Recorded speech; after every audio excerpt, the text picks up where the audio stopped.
Hey, welcome everyone. I'd like to start by acknowledging that we meet on the land of the Wurundjeri people, Kulin Nations, here at Melbourne Law School, and we pay respects to elders past, present and emerging.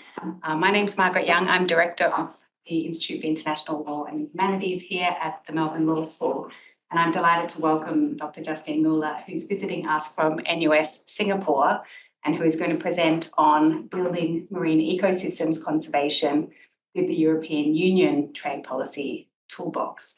A particularly topical issue for us here in Australia as we negotiate a free trade agreement with the European Union, in amongst many issues of trade policy here in Australia, where we think about what commodities we seek to have comparative advantage on. Are those commodities destructive to the environment, or can they instead lead us to a clean energy revolution? These are issues for international law as well as for economists, scientists and others. So we're delighted to have you, Justine, to present on these issues. Welcome. Thank you. Thank you very much for the kind introduction. And I'd like to start by thanking the Australian Government Department of Foreign Affairs and Trade, who has provided me with a grant to be here today and for 1 month at the University of Melbourne. And so the presentation I'm giving today is based on a paper that is a work in progress. I've done a lot of work on this, but I'm still kind of in the discussion phase of the paper. So I'm looking forward to also having everyone's opinion on what I'm talking about. And I also want to preface this by saying that I don't really look at the effectiveness of those trade measures into protecting marine biodiversity. I'm really looking just at the legal side. Obviously, that's a very important topic, but it's just not possible to do everything in just one paper. So the outline of my presentation today is very basic. I'm just going to start with the links between trade and marine biodiversity. Then I'm going to move on to kind of describing and giving my assessment of the biodiversity relevant trade instruments of the EU that I have selected. And then I will talk about what I call the art of toolboxing. And it's been a few years now that the EU officials have used this idea of the EU having a toolbox of trade instruments reaching for the same similar goals, but different type of instrument. And I thought that is an interesting framework for me to look at because I am mostly interested in the way the different instruments work together, whether they work completely in parallel or whether they can be complementary to each other. So to just all be on the same page on the links between trade and marine biodiversity, I'll start with the impact that international trade has on biodiversity, which is very important. The Intergovernmental Panel on Biodiversity and Ecosystem Services, the IPBES, has identified international trade as one of the leading causes of biodiversity loss. And when I look at those links, I look at two types of impacts. I look at direct impacts, which are the trade in endangered or overexploited species, transport, and the spread of alien invasive species.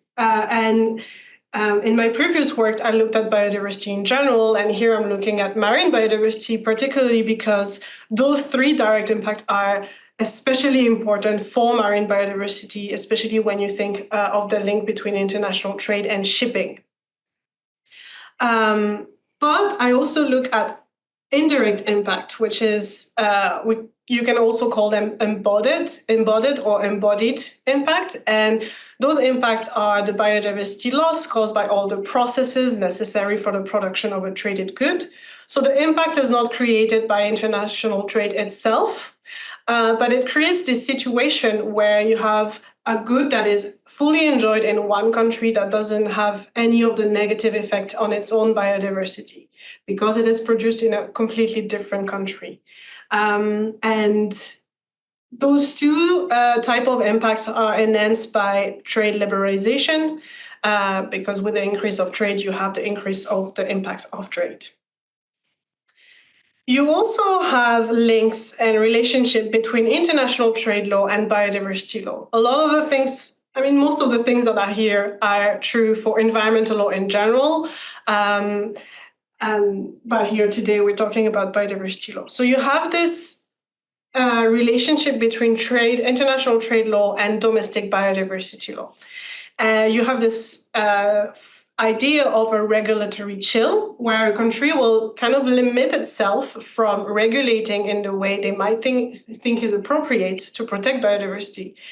And they would limit this regulation because of the fear of this new regulation being breaching the international trade regime and having consequences, for example, other country being able to take trade sanctions against them because of this regulation. So that's the idea of regulatory chill.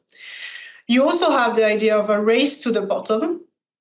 And this is where countries would use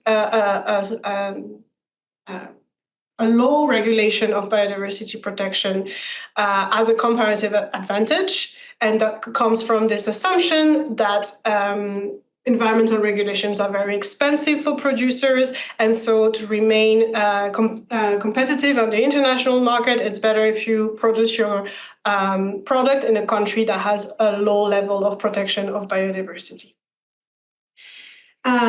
One thing that is also important in the work that I do is this idea of new imperialism or neocolonialism. And this is where we see some countries conditioning the access to their markets on biodiversity protection standards that would lead to changes in behavior of foreign producers or changes in the law of a country, of a third country.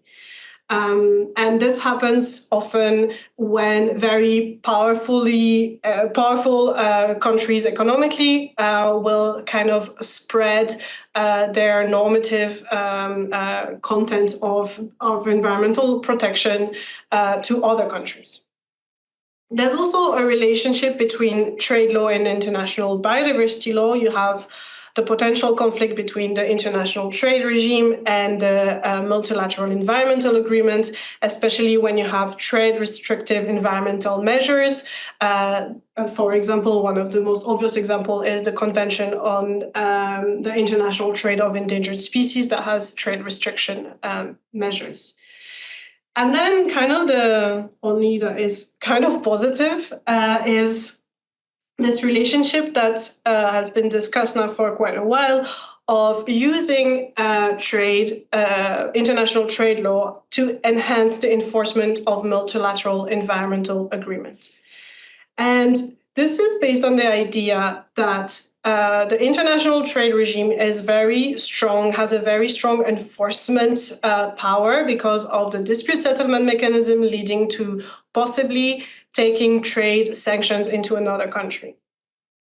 And here the idea is that if we link the enforcement, the implementation of environmental agreement within the trade regime, then this strengths will capture the environmental regulation. So to give an example with free trade agreements, I will move on to my next slides, but it will be clearer in a moment. But just to move on to the marine biodiversity relevant trade instrument of the EU, I've selected 3. I'm looking at EU free trade agreements, so agreements between the EU and non-EU countries. I am looking at the EU regulation on illegal, unreported, and unregulated fishing, and I am looking at the Critical Raw Material Act. So regarding EU free trade agreements, I've looked particularly at 2 types of articles in the EU free trade agreements, the article on biological diversity and the article on fishing. And this is where we see this idea of enhancing the implementation of international environmental law. Because in those articles, what happened is that they refer to the multilateral environmental agreements and saying the parties shall implement those multilateral agreements. And therefore, the idea is that if there is a breach by one of the party of the FTA of the environmental agreement, there might be consequences within the free trade agreement where another party would use the dispute settlement mechanism to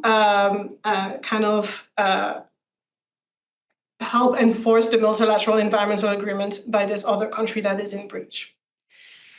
It doesn't only do this, it's also putting a lot of emphasis on cooperation between the parties of the free trade agreement within the multilateral environmental agreement. So one of the examples that I look at here is the Convention on International Trade in Endangered Species.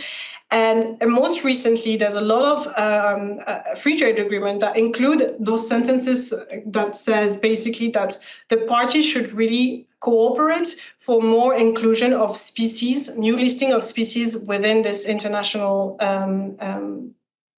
environmental agreement. And I was interested in there to kind of look whether that was actually happening. So those free trade agreements create committees that are dedicated to sustainability provision. So we have representatives from all the parties of the free trade agreement that would meet yearly to discuss the way that they have implemented those sustainability provision within this dedicated committee. And in this committee, I was looking for kind of like, did they discuss actually strategies for listing new species? And they do in some cases, not in all, but it has happened. For now, for marine biodiversity, it is a bit of an untapped potential because it hasn't happened for marine biodiversity specifically.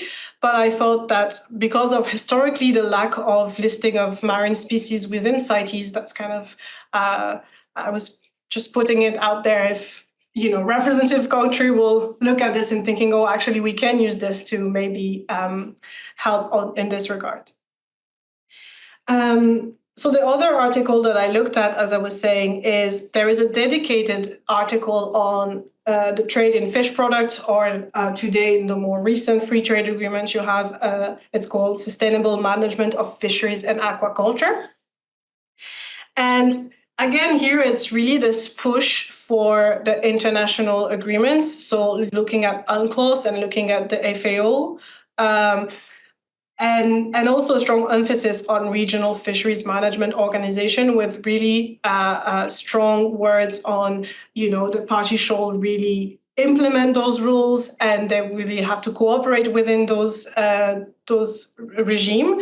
One thing that was interesting, sometimes there is, especially for the FAO, there are reference to obligation to implement standards that are not actually international agreements signed by everyone. They're just standards made by the FAO, and within the text of the FTA, they are put forward as obligation. Now, moving on to the second instrument that I look at, the European Union regulation on illegal, unreported, and unregulated fishing, or IUU fishing. Here you have a unilateral measure, so it's not an agreement. It's the EU taking this measure, and it's based on the FAO text on IUU fishing, and it's kind of a way to strictly implement this fight against IUU fishing put by the FAO. And the way it works is that it conditions market access to a proof that the vessels entering EU ports, any EU ports, have not conducted IUU fishing. And to prove this, they use a catch certificate to ensure traceability. And why do I say that it's a strict implementation? It is because this regulation can lead to the the ban of all of market access to the EU of all the vessels from a non-EU state if no effective measures against IUU fishing are taken. And I've just summarized the way it works, the process here, to give you an idea.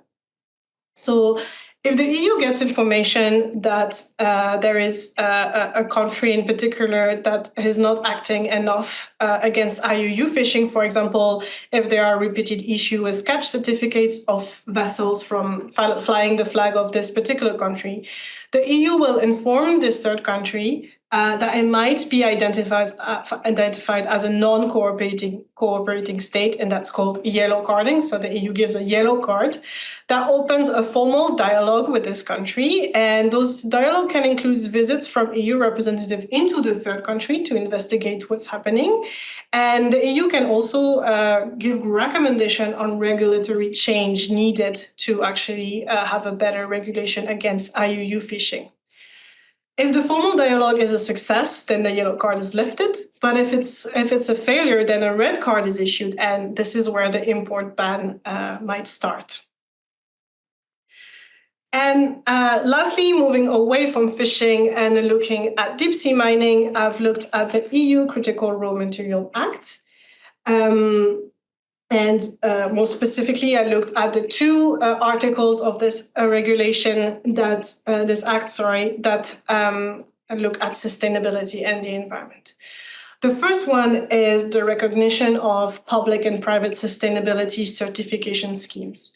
So in comparison with the IUU fishing regulation, there's no import ban at all here. It's more like a nudging mechanism so that EU buyers will buy more sustainable raw materials. And so within this article, the EU will kind of do an assessment of the certification schemes that exist and will decide of a list that recognize those certain of those certification schemes as trustworthy. So it's giving an extra kind of like validity to this certification schemes. And so for the same material, you will have one that has the certification and one that doesn't have the certification. When assessing whether those certification schemes are trustworthy, the European Commission has a list of criteria that are provided in the Act. One of them is checking that the certification schemes take into account that the product is environmentally sustainable and tries to mitigate the impact on the seabed and marine biodiversity. So I thought, oh, that's great, because they already kind of have put their this here because of deep sea mining. So I was very happy to see this. My only caution is that because deep sea mining is such a new practice, it has to the European Commission has to be very careful about what certification schemes they deem trustworthy, because I think it's going to be very hard to find a certification schemes that already can tell how the deep sea mining is mitigating its impact on the seabed and marine biodiversity. The second mechanism in the Critical Raw Material Act that I looked at is this environmental footprint declaration. Here again, it is a nudging to buy more sustainable raw material, but before it was between two of the same raw material, while here it is between two different raw materials, with one that has a bigger environmental footprint and one that has a smaller one. And the one that has a bigger environmental footprint, according to the European Commission, will have to provide an environmental footprint declaration. And the criteria for this, it has to be scientific, it has to be based on international standard, and it has to be based on the whole life cycle. So again, here with deep sea mining being very new, I think one of the caution that I had with this is that how do you think in the future what raw material might be deep sea mined? So today it might be that they have a small environmental footprint, but if they are potentially found on the seabed, then they might have an increase in environmental footprint, and therefore the classification is a bit screwed. But there's no review mechanism for this list provided in the EU Critical Raw Material Act. So that's why the first one had a review mechanism, but not this one. So I thought, they have to think in the future of those. I'm sure we already have the list of the potential raw materials that can be deep sea mined. And I think that's important to look at this. So I've gone through my three kind of EU instruments that I've picked out, and now I'm going to talk about the way they work together. And I've looked at the way they work together in their text, so whether they reference each other, and then I've tried to look at the way they work together or interact during the implementation. Obviously, they were not all concluded or taken, or those measures are not all as old as each other. So it's a bit, it's normal that there are references to each other that don't work. But that's what I found. So one thing that really raised both my eyebrows was in the Critical Raw Material Act, there is a reference to EU Free Trade Agreement. And this is in relation to these last things that I was talking about, the Environmental Footprint Declaration.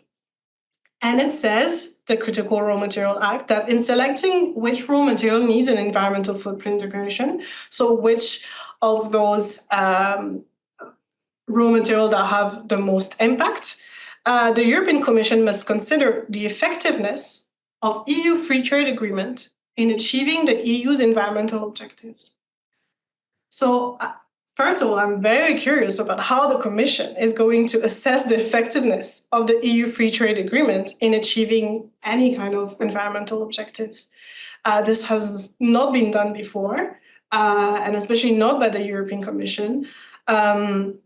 As far as it goes, they have done ex post impact assessment, sustainability impact assessment, but they in no way assess whether the EU FTA is helping achieve the environmental objectives of the EU. So that was, I think, a reference. I mean, if it happens, I'll be very happy because that will make my life way easier if they do this. But I was very surprised. Another thing that is surprising is here we're talking about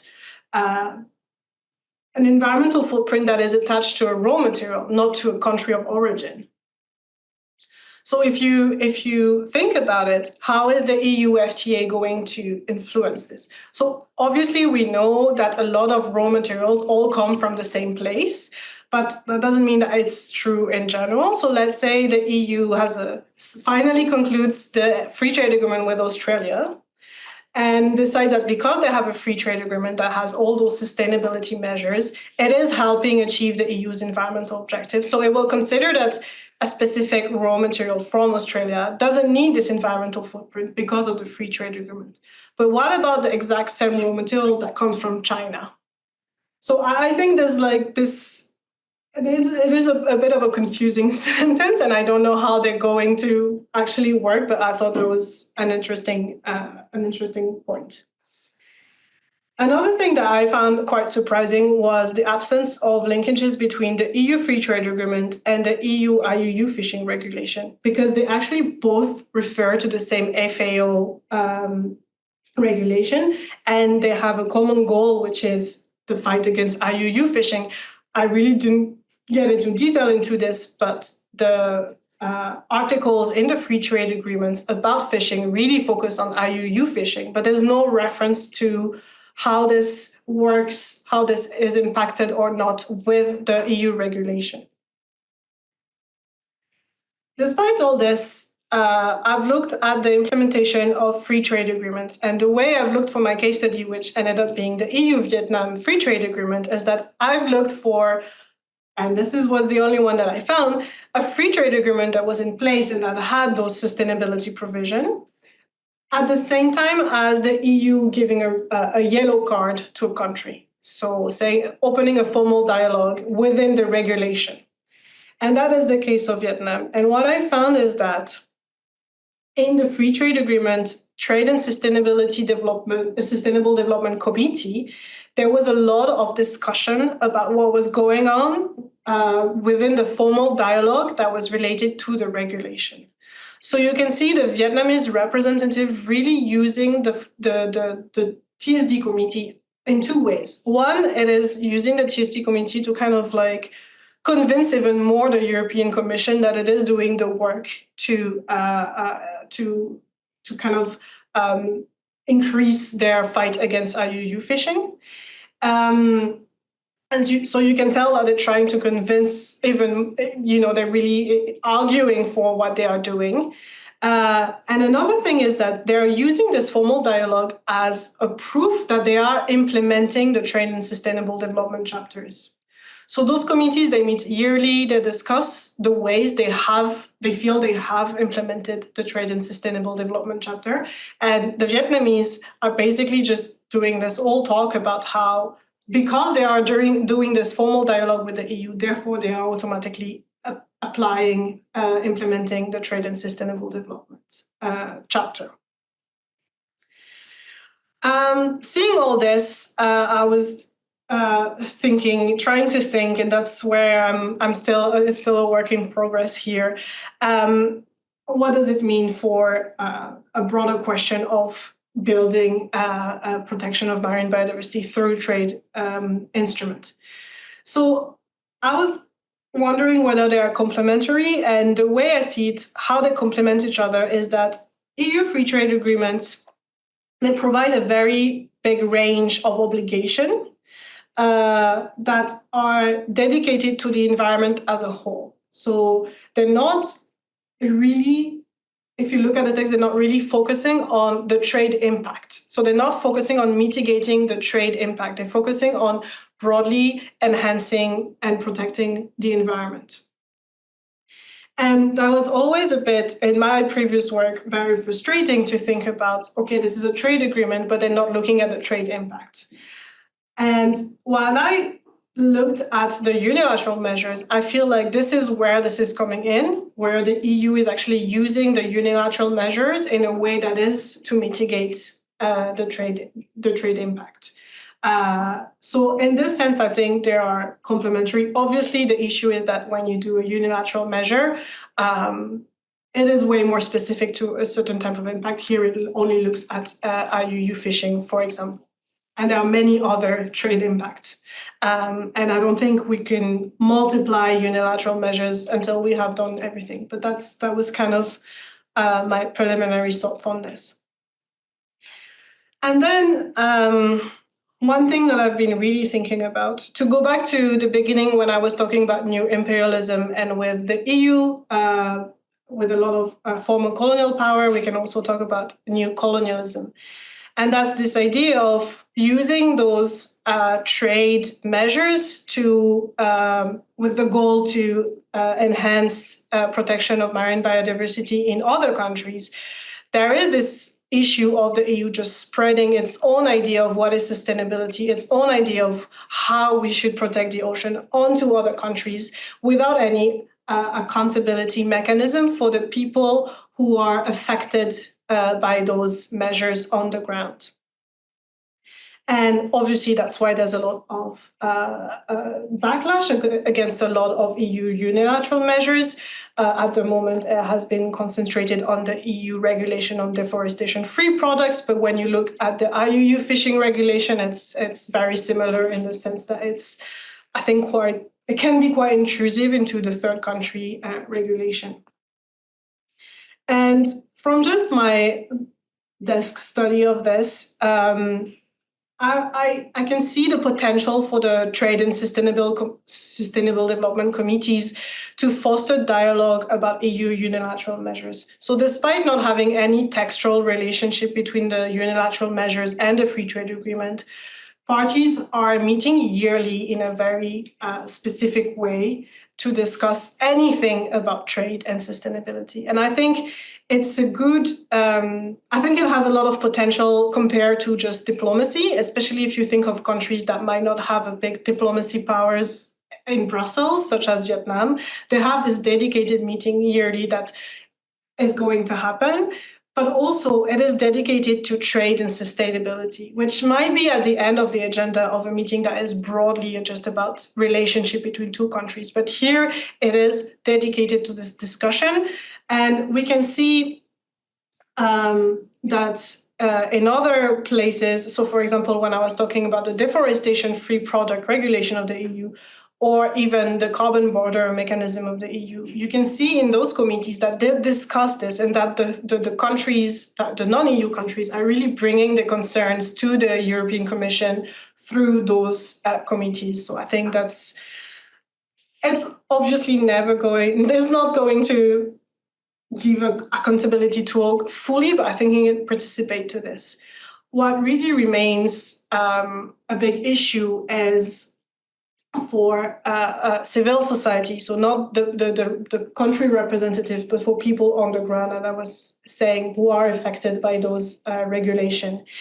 And the free trade agreements of the EU ask the parties to create those domestic advisory groups. So one is created in the EU dedicated to a specific free trade agreement, and one has to be created in the non-EU country as well.